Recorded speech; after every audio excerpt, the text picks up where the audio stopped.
3:30 Eastern, CNBC, on the money. Listen to CNBC. Good morning. We've got a lot of deals to report to you today. Let's see.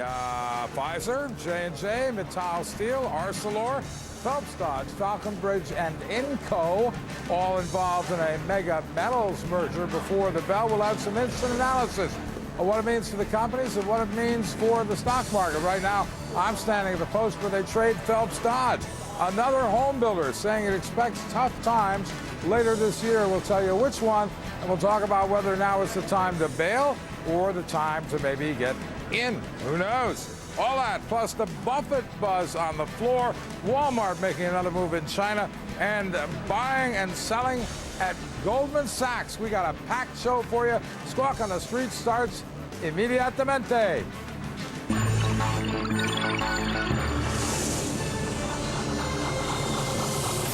Live from the financial capital of the world, the New York Stock Exchange in Lower Manhattan. This is Squawk on the Street.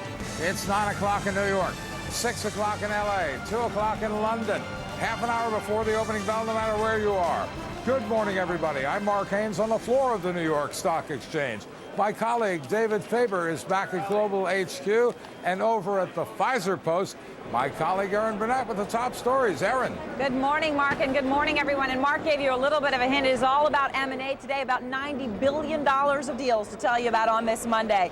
Lots of action is going to be happening right here behind me. I'm in front of the Pfizer Post right now, as you can see. The drug giant striking a deal to sell that consumer products business.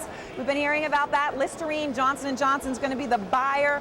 They're going to get Rolaids and Rogaine along with Listerine in this deal. The value about $16.5 billion. And copper mining giant Phelps Dodge acquiring two Canadian mining rivals, another twofer in the merger business today. Inco and Falconbridge being bought out. The deal creating a mining powerhouse with a market capitalization of $46 billion. And the big battle for Arcelor Steel. Can we say this? It is finally over. Mittal is the winner with a price tag of about $33 billion on that one as well. It's going to be the largest steel company in the world with 10% of the market, and we saved the best for last here. We've got the biggest buzz deal before the bell for you. The Oracle of Omaha giving away $30 billion to the Bill Gates Foundation. Let's find out how all of this is impacting trading. Bob Pisani is in position. Good morning, Bob. Good morning. And we have got a Merger Monday. A lot of news in the metals market. You heard about it. Let me give you a little more details on this three-way deal with Phelps Dodge here. Phelps Dodge is going to acquire Inco. That's about a 23% premium. Inco is going to buy Falconbridge at the same time. That's about a 12% premium. Going to roll the whole thing up into one company. Phelps Dodge says the whole deal will be accretive in 2008. Another merger deal or potential merger deal in the metals area. Arcelor's board, remember this big battle for middle? Arcelor's board unanimously recommended acceptance of that sweetened offer from middle, $50.59 a share, and we're talking about a potentially $33 billion deal. That's not done yet, but it's moving along rather nicely now. Let's talk about home builders. Lennar here just came out with their estimates this morning. They beat the numbers, but their guidance for the rest of the year is not exactly what people wanted to hear. They lowered the guidance overall. New home orders will be down 3% year over year. Let's talk a little bit about consumer products here.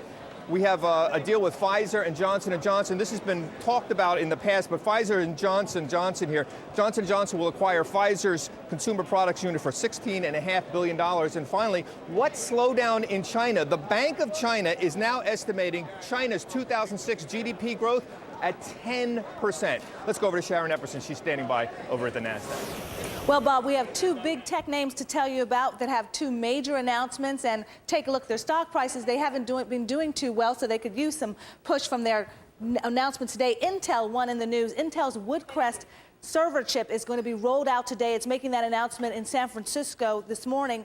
Later on today, up 0.4%. You can see the stock price today. This is a major announcement for Intel to compete against AMD in the server chip market. Also, Microsoft also having some problems with its stock price recently, and Microsoft out today with new announcement about its communication software. Of course, Microsoft known for Excel spreadsheets and documents for businesses. Well, now it's saying if you send an email or instant message to someone, maybe you can talk to them then via conference call, trying to do some new things with communication software. Also, Also want to tell you about Dell. Dell, if you look over this way, Jeffries and company coming out with Dell, talking about Dell using AMD Athlon processors, rolling those out in September, and Jeffries saying, though, it shouldn't have any material effect on the stock price. Now over to Rick Santelli, who's standing by at the Chicago Board of Trade. Rick? Good morning, Sharon. Well, interest rates are steady in London. And a very good day to you, Bob. You know, despite the huge amount of deals that have been announced to the market today, European bourses down just a little bit. The three major ones in London, Frankfurt and Paris, they're off not by a lot, though, just by about 0.25%. Let's show you the stock sectors briefly. Of course, the mining stocks would be higher today. It would be a bit of a tall order for them not to be after all the deals that have been announced today. There you go. They're higher by 1.5%. After that, retail is up slightly. Oil and gas is off, not by a lot. We've been talking about Mittal and Arcelor. The stock was actually suspended at the end of last week. It's back up and trading today by some 5.7%. The deal is worth roughly €40 a share. That's it from Europe. Let's get you back to the NYSE and Mark and Aaron. All right, thank you so much. And let's take a trip around the world, quickly show you what we're seeing in Asia overnight. Mostly higher for Asian stocks as well. Really news of consolidation in the steel industry, helping companies like Nippon Steel actually post gains overnight. The Nikkei, as a result, ended the day up about 0.2%. That's its highest close in about 3 weeks. And as for the Hang Seng in Hong Kong, that was flat off a whopping 4 points, Mark. All right, we told you we've got a lot of big deals for the market to consider today, and I know it may be a little early, but the market's already looking forward to the Fed's meeting later this week. So let's get a little instant analysis on how all this will play out in the markets. Joining us now is Michael Viracola. He is Managing Director. And Mark and I are going to stay down here on the floor. We've got all the big board buzz for you. We've got all the research that you need to know about and a lot more in the IPO market as well. Also later, Allison Deans, CIO of Lehman Private Investment Group, and her two reasons beyond Bernanke for continued market uncertainty. We're getting you ready for the opening bell right here on Squawk on the Street. Don't go away.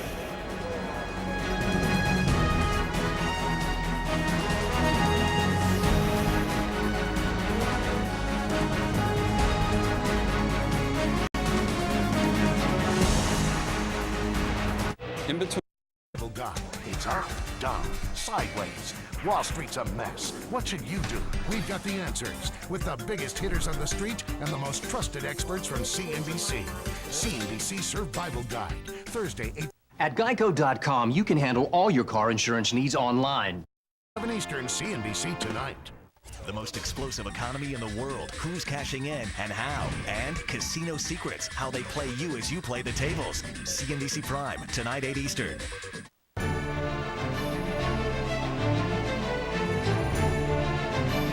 You're watching CNBC's Squawk on the Street.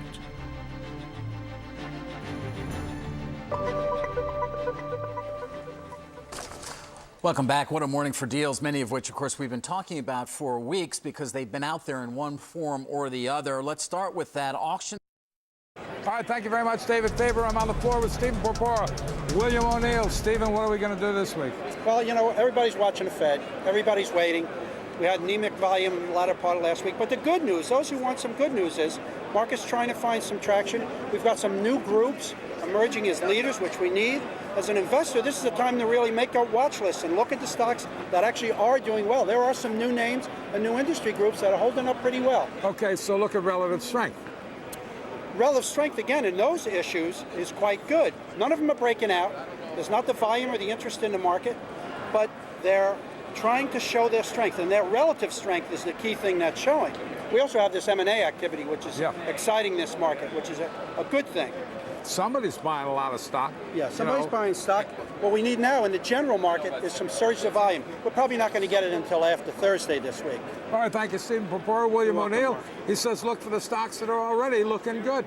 Back to you, Aaron. All right, Mark, and interesting, just to pick up on that theme, Bank of America today out with an interesting call. Tom McManus saying, go ahead and put your money in consumer staples and healthcare stocks, insurance as well. He actually believes that we could see the market fall another 5 to 10% from where it is right now. However, he's still holding firm for his expectations of a single-digit rise for the S&P 500 by the end of the year. He's banking on that fabled fourth quarter rally. So that's just one set of thoughts on that front.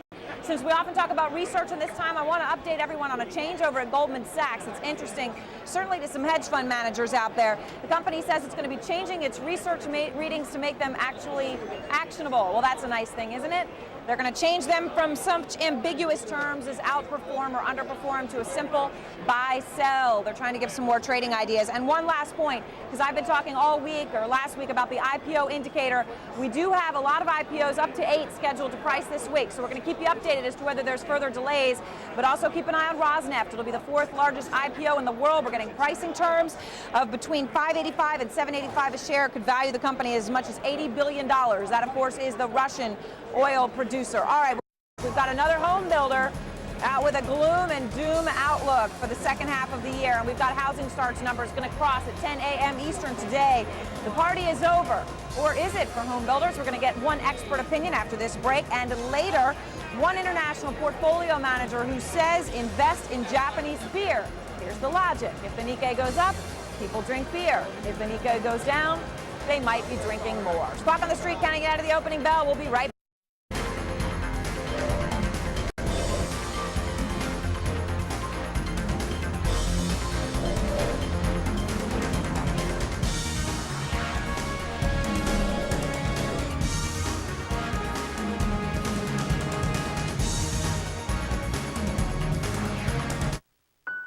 Announced at 9:15 in the roadshow. Morning, Google really moving in on Microsoft's search. It's the news away from the show floor this morning. What Congress can do to deal with those rising prices at the pump. It's hard to find another athlete who means as much to a brand as Woods does to Nike. Growers here in the Southwest say what they really need is an effective guest worker program. Given how imposing the site is and its history, you don't think anybody's going to find it spooky to live here?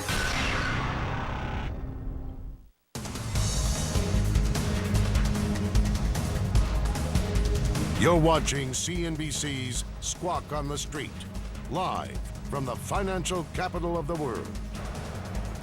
We're back. Up first from Walmart, the world's largest retailer. It's moving ahead with plans to launch its own credit card, New York Stock Exchange.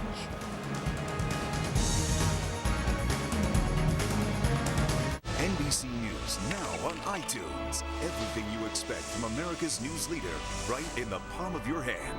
NBC News now on iTunes. The opening bell is sponsored in part by TD Ameritrade.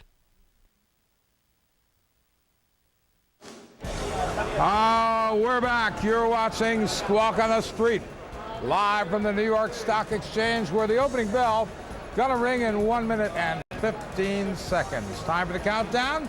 And it's all about deals today. We've been talking about a lot of them. Just run through them quickly because I know David Faber's got some comments. J&J paying more than $16.5 billion for Pfizer's over-the-counter unit. We've got a big steel deal. ArcelorMittal, $34 billion. And we've got a, $56 billion double whammy in the nickel business with Phelps, Falconbridge, and Inco. David Faber, 2 days in a row of two twofers. Yeah, I know. These are very large deals, especially in resources with the Anadarko deal, as you just alluded to. Keep an eye on Phelps Dodge stock price, Aaron. It's looking pretty weak, down about $6 right now. There is some concern. Are they buying at the peak? They're taking on a good amount of debt. Of course, they even expected this. They increased their buyback to about a $5 billion. They do have a 6% shareholder there, Atticus, that has been known to agitate in the past. Be curious to see what their take is on Phelps Dodge's decision to really go in deep here with these two very large acquisitions. All right, thank you for your thoughts, David. On my return here, the first thing I notice is rates are really looking bad. The 10 years, 20 basis points higher than it was just 5 or 6 days ago. There go the opening bells. Let me get my list here and tell you who's ringing them. At the NASDAQ, Inventive Health, ticker VTIV, celebrating the new session. Here at the big board, Highland Credit Strategies Fund, celebrating its listing on the big board. It'll begin trading under the ticker symbol HCF. All right, market reporter standing by. Bob Pisani, where on the floor are you? Here I am, and here's the Phelps Dodge post here. Nice old-fashioned crowd out here. We're looking at 76 to 80. Should open around 78 or so. We're waiting for it to open. It went out at $82.95. You've been hearing all day, that three-way deal here. First, Phelps Dodge acquiring Inco.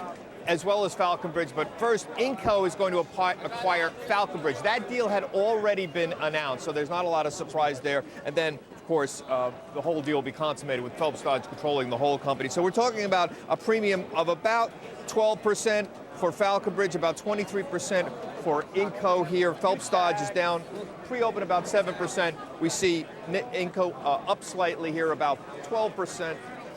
Pre-open, and Falconbridge also up about 6% here. I want to see if we can swing around here and get you Lennar's Post, which is up around the corner here. They beat the estimates. This is the home builder, but their guidance was lowered for 2006 here. There's going to be an 11 a.m. conference call. Their new home orders down 3% year over year, and a fairly small, in fact, there's not much of a crowd at all here at Lennar. Quickly over here, you'll see Mittal over here in the next post here, and of course Arcelor's board finally recommending unanimously acceptance of a sweetened takeover bid by Mittal, and we are waiting for it to open right here. It's right down there around the corner here. Let's go around. I'm moving around fast here, but Johnson & Johnson here acquiring Pfizer's consumer product unit, $16.5 billion in cash.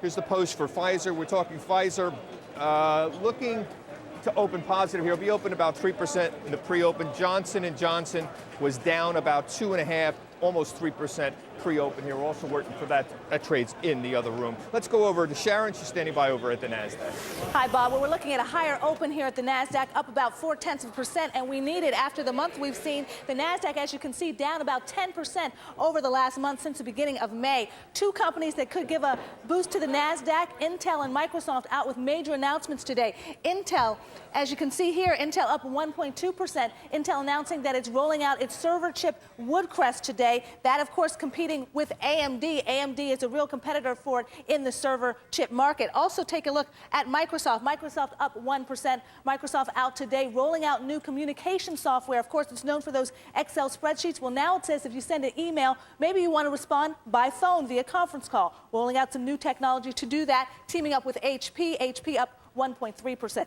Also want to take a look at Biomet. Biomet has been one of the biggest movers on the NASDAQ this morning. Biomet out today saying that the Department of Justice has subpoenaed the company possibly for violations of antitrust laws involving its orthopedic implant devices. And finally, Finsar. Finsar moving higher today, one of the most actives in pre-market trading and on the NASDAQ today. It provides fiber optics. It's been awarded $78.9 million in damages from DirecTV because of a patent infringement case. Now over to Rick Santelli, who's standing by the Chicago Board of Trade. Rick? Thanks, Sharon. Well, indeed, Mark, to Bob O'Brien at HQ. Thanks very much, Rick. With all these billion-dollar acquisitions, might be a little difficult to get too excited about iPaper announcing plans to sell its craft paper business for $155 million. That rang up $220 million in sales, helps them focus on core businesses. Speaking of Kraft, Kraft itself announcing that Roger Deromedi is gone as CEO. The company announcing that Pepsi's Irene Rosenfeld will take over Mr. Deromedi's post. We've got some investors pretty frustrated with the pace of the reorganization there.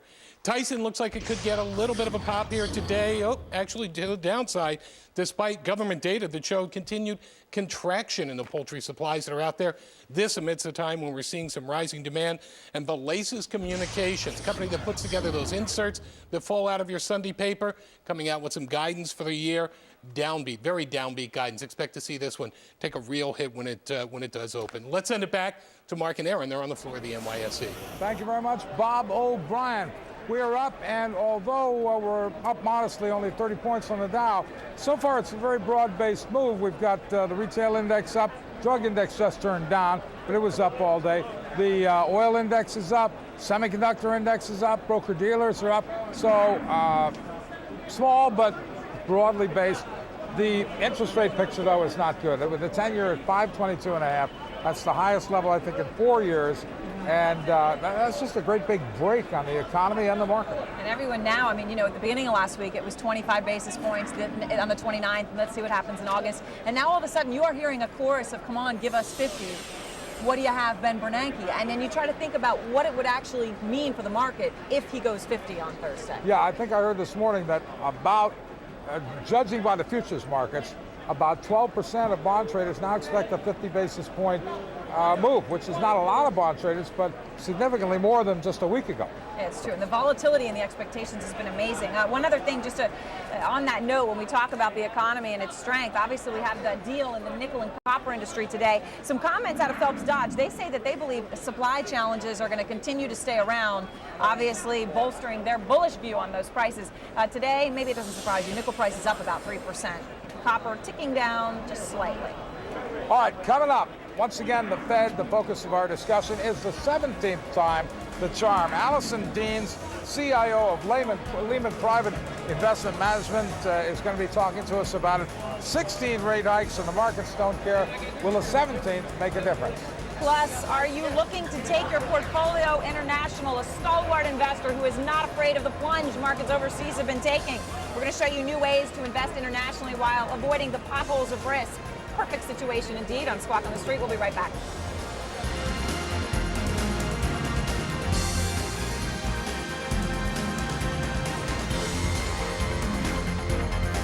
ICE, the leading electronic